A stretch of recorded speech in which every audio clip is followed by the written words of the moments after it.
आइए साहब पहला क्वेश्चन करते हैं। देखिएगा, one of the root of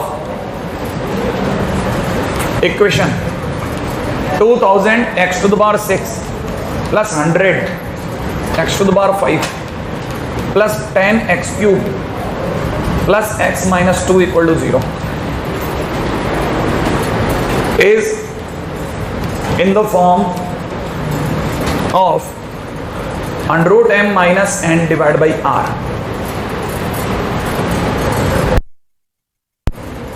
बाजू में मैं आपको बताता हूं,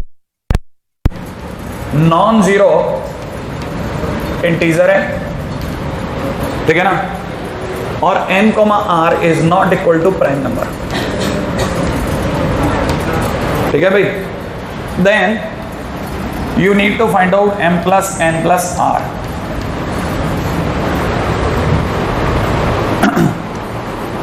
देख लिया हमने, अब करते हैं बात इस पे।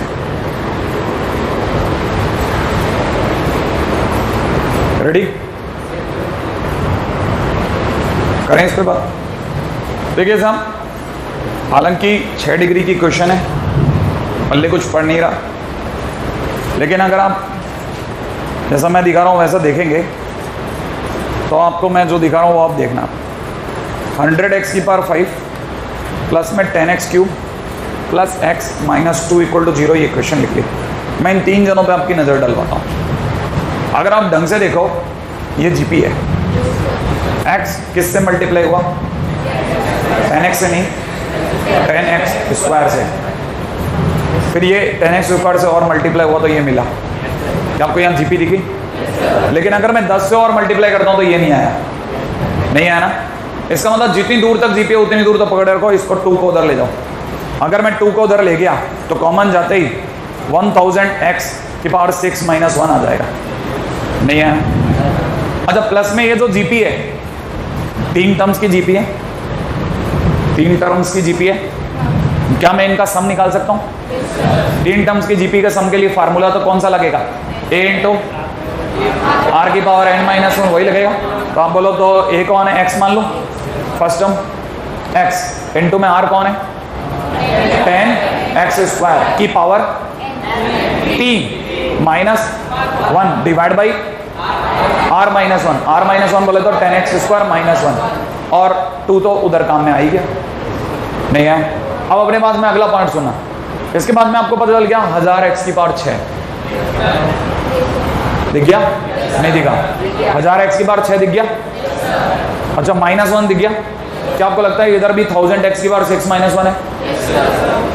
क्या करूं? कॉमन ले लिया। अगर मैंने 1000x की पावर 6 माइनस 1 टोटल में से कॉमन ले लिया तो अंदर ही अंदर क्या छोड़ गया? यहाँ से 2। अच्छा, प्लस में कितना? x अपॉन ब्रैकेट में कितना? 10x square minus 1 equal to 0 हो जाएगा। कितने ब्रैकेट दिख रहे हैं टोटल? 2। दोनों ब्रैकेट का मल्टीप्लिकेशन कितना आ रहा है? 0। इसका मतलब या तो या फिर ये 0। अगर मैंने इसके आगे 0 रख दिया तो आप अगर आप ढंग से सोचोगे तो आपको मिलेगा x की power 6 is equal to 1 upon 1000। सोच लिया आपने? इसका मतलब आपको मिल गया x की पावर 2 इज इक्वल टू 1/10, नहीं आया। 1000 का मतलब 10 का क्यूब, काटा कटी कर दूं तो x की पावर 2 इज इक्वल टू 1/10, तो x is equal two plus minus 1/√10, नहीं है। अगला ये कह रहा है कि रूट जो है, इसको सॉल्व करने पे जो रूट आएंगे, रूट माने x की वैल्यू, वो इसकी फॉर्म में होगी, ऐसी फॉर्म में होगी। क्या आपको ये x की वैल्यू ऐसी फॉर्म में लगी? क्या ऐसी लग रही है? नहीं लग रही। अरे देखो ना, ये √m माइनस n टाइप कुछ दिख रहा है क्या? नहीं दिख रहा, तो अपन इसको मानते ही नहीं। मैं तो कहता हूँ गलत आगे। फिर हमने क्या किया? इसके आगे बात चले, भाई तू आंसर दे दे, राइट है। उसका आंसर तो मैच नहीं कर रहा हमारे वाले तरीके से। इसको बैठाते ही क्या मिलेगा सोचो? इसको बैठाते ही मेरे को दिख गया 20x square plus x minus 2 equal to 0। ऐसा कर दूं? नहीं आया। अब मैं आपके सामने x निकालता हूं। बताइए साहब, x की value -1 plus minus √1 -4 into a की जगह 20 और c की जगह, तो ये प्लस का हो गया, डिवाइड बाई कितना? 40 कर दूं। इसका मतलब कितना हो गया साहब? -1 प्लस माइनस अंडर रूट में कितना? 161 लिख दो भाई, 161 डिवाइड बाई 40, सही है। इसमें दो आंसर आ रहे हैं, एक प्लस वाला, और प्लस वाले आंसर को ढंग से लिखता हूँ। अगर मैं प्लस वाला आंसर दिखा रहा हूँ तो 161 माइनस 1 डिवाइड बाई 40, क्या ये वाला आंसर उस फॉर्म का दिखा? तो आपको m दिख गया, बोला n कौन है? 161, n कौन है? 1, और r कौन है? 40। इसका मतलब मुझे बताइए m plus n plus r 201, 202, sure है? आ गया आंसर। मुश्किल था नहीं, बड़े ही ध्यान से समझना, बस ये इतना पोर्शन ही जीपी, ठीक है। This portion is GP.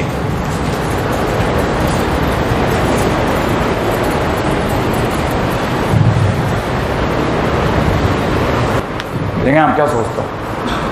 मान लो एक लाइट की स्पीड से चलने वाली ट्रेन बन गई, मान लो लाइट की स्पीड से चलने वाली एक ट्रेन बन गई है, ठीक है। ट्रेन में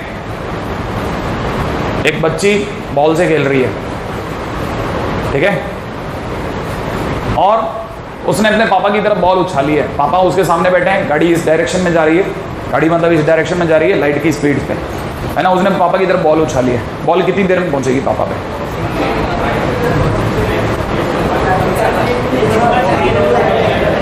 क्या होगा बॉल का? बॉल हाथ में ही रह जाएगी। क्यों नहीं पहुंचेगी? क्योंकि अगर भाई जो बॉल पापा की तरफ गई तो बॉल की स्पीड लाइट की स्पीड से भी ज़्यादा हो जाएगी, which is not possible. Particle में पॉसिबल नहीं है, पार्टिकल्स में पॉसिबल नहीं है।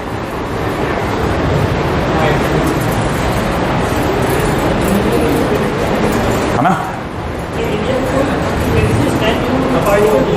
क्या? कौन सा वाला?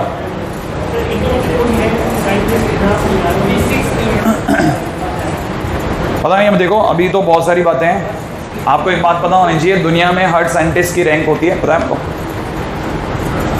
हर साइंटिस्ट की रैंक होती है, रैंक, ठीक है ना। आइंस्टीन की रैंक 91 है, आइंस्टीन की रैंक 91 है, फर्स्ट नहीं है वो। अरे 15 रैंक वाला तो इंडिया में अभी भी है। अगले क्वेश्चन में बात करेंगे, बैठे भाई। अगला क्वेश्चन क्या, सुनिएगा। हाँ भाई, ये क्वेश्चन आपकी शीट का है।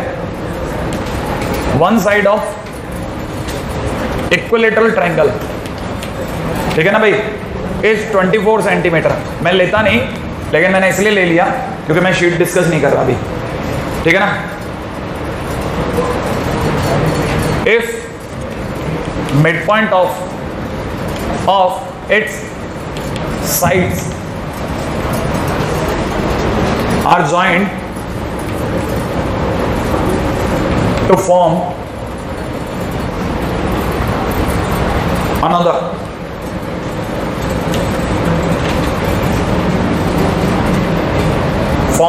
triangle whose midpoint are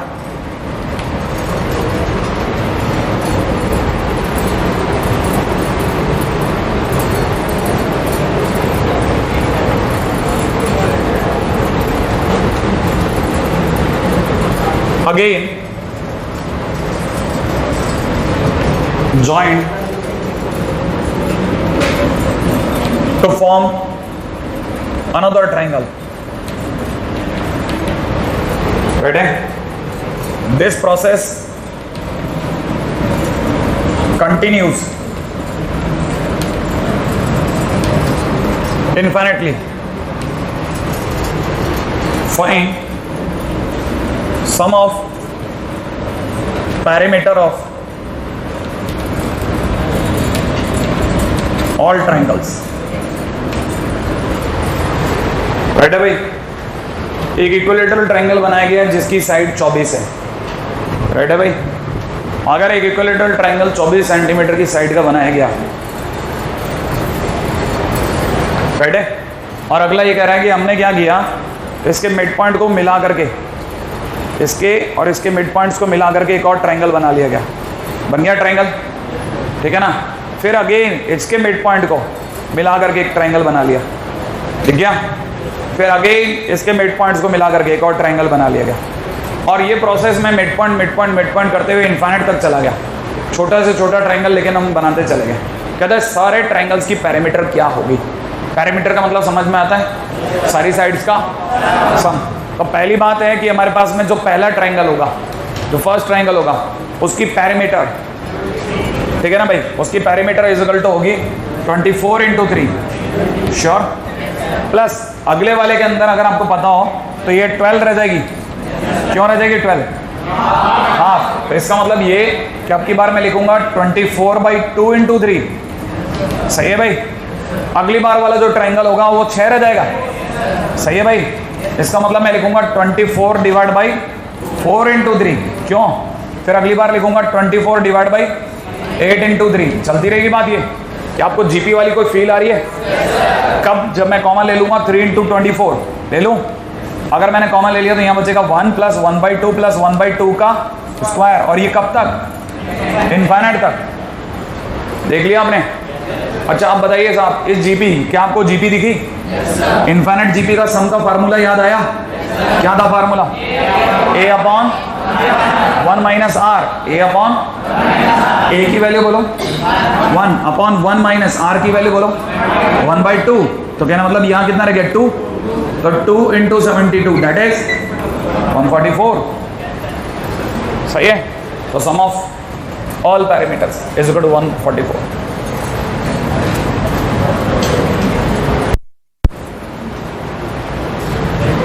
right है। हाँ भाई, question is if sum of n terms of series 5/2 + 7/4 + 11/8 + 19/16 dash mark, या ऐसा भी लिख सकते हैं, मैं इसको लिख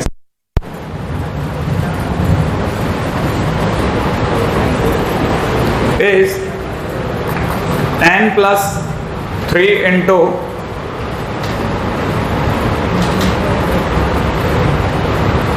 2⁻1 - n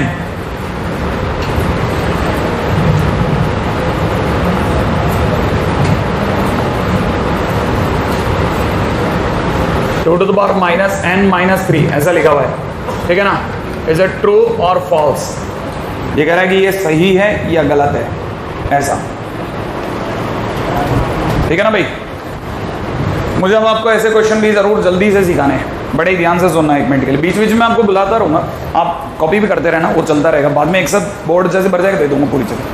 देखिए ऐसे सीरीज के अंदर अगर आप ध्यान से देख रहे हैं तो कुछ भी नहीं है, कोई किसी की मल्टीप्लाई नहीं, बस आपको ये नजर आ रहा है कि 2 × 2 4, 4 × 2, माने कुछ जीपी जैसा हल्का सा नीचे फील आ रहा है, लेकिन ऊपर है ना 5 7 11 19 कुछ भी जा रहा है। फील आ गया आपको? हालांकि ऐसे क्वेश्चन में तरीका क्या है, अगर बाय द वे कोई भी वियर्ड सीरीज दे रखी है तो सर पहला दांव क्या लगाऊं? पहला दांव है आप उसे लिख लो, फिर एक पॉइंट शिफ्ट करा के घटा दो। मेथड ऑफ डिफरेंस, मैं कई बार ये शब्द यूज कर चुका हूं। ठीक है ना? 1 मिनट दिखा देता हूं। अगर आपको दिखाऊं तो मैं आपको ये कहना चाह रहा हूं 5/2 प्लस में दे रखा है 7/4 प्लस में दे रखा है 11/8 प्लस में दे रखा है 19/16 एंड डेड डैश। ऐसे में क्या करूंगा, मैं ऐसे ही दोबारा लिखता हूं, लेकिन एक एक पॉइंट सरकाता जाता हूं। 5/2, 7/4, ठीक है ना, और कितना 11/8 ऐसा। हालांकि इसमें हर बार 1/2 1/2 1/2 की आपको मल्टीप्लाई दिख रही है, आपके नोटिस में आ रही है 1/2 की मल्टीप्लाई, तो नीचे तो 2 2 2 से मल्टीप्लाई हो रहा है। तो ऐसे में मैंने आपको सिखाया था कि जिनमें भी आपको ये नोटिस हो जाए कि कोई भी नंबर मल्टीप्लाई हो रहा है, और मैंने कहा था जीपी के लिए नहीं कह रहा, जीपी के एन टर्म्स के सम के फार्मूले के दौरान मैंने आपको ये बात बोली थी। क्या बोला था? मैंने कहा था ऐसी कोई भी सीरीज जिसमें बार बार एक ही नंबर की बार बार मल्टीप्लाई हो रही है और आपकी नजर में आ गया, तो आपको कैसे सम निकालना है, सीरीज लिखनी है और जिससे मल्टीप्लाई हो रही है उसकी सीरीज से मल्टीप्लाई लिखनी है और एक पॉइंट सरका के लिखना है। तो मैं आपको ये कहा था कि अगर जैसे इसमें 1/2 1/2 1/2 की मल्टीप्लाई हो रही है तो आप सीरीज की 1/2 से मल्टीप्लाई करो, फिर एक पॉइंट सरका के लिखो। तो सोचो जिस दिन 1/2 की इससे मल्टीप्लाई होगी क्या बनेगा 5/4, ये क्या बन जाएगा 7/8, और ये कितना बन जाएगा 11/16 एंड सो ऑन। इसका मतलब जब मैं घटाऊंगा यहां कितना रह जाएगा s/2, यहां कितना रह जाएगा और यहां कितना रह जाएगा